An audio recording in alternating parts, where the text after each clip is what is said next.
દાહોદ સહિત રાજ્યભરમાં પેટ્રોલ અને ડીઝલની અછતની અફવાને કારણે લોકોમાં ફફડાટ વ્યાપી ગયો છે।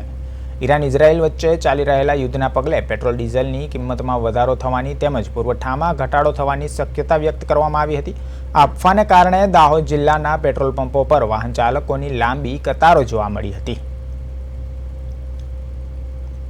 દાહોદ જિલ્લામાં જે પેટ્રોલ ડીઝલના પંપો પર અત્યારે ભીડ જોવા મળી છે। મારી પાછળ જોઈ શકો છો જે વાહન ચાલકો છે ડીઝલ અને પેટ્રોલ નહીં મળે તેને લઈ અને પોતે એક પ્રકારની અફવાની અંદર જોડાયા છે ને લોકો જે ડીઝલ અને પેટ્રોલ પંપ પર છે તે લોકો ત્યાં દોડી આવ્યા છે। લોકો પેટ્રોલ ડીઝલ નહીં મળે તેવી એક અફવાનો જે છે તે કહી શકાય કે જે લોકો દોડી આવ્યા છે। હાલ દરેક પેટ્રોલ પંપ પર લાંબી કતારો જોવા મળી રહી છે, જેના કારણે પેટ્રોલ પંપ માલિકો પણ એક પ્રકારની અપીલ કરી રહ્યા છે। પ્રદેશ 24 પણ એક પ્રકારની અપીલ કરી રહી છે કે ગુજરાત રાજ્ય સહિત ભારત દેશની અંદર ડીઝલ પેટ્રોલની કોઈ પણ અછત નથી, દરેકને પેટ્રોલ અને ડીઝલ સમાંતર સમયે મળતું રહેશે। ત્યારે આ અફવાથી દૂર રહેવા પ્રદેશ 24 આપને અપીલ કરી રહી છે।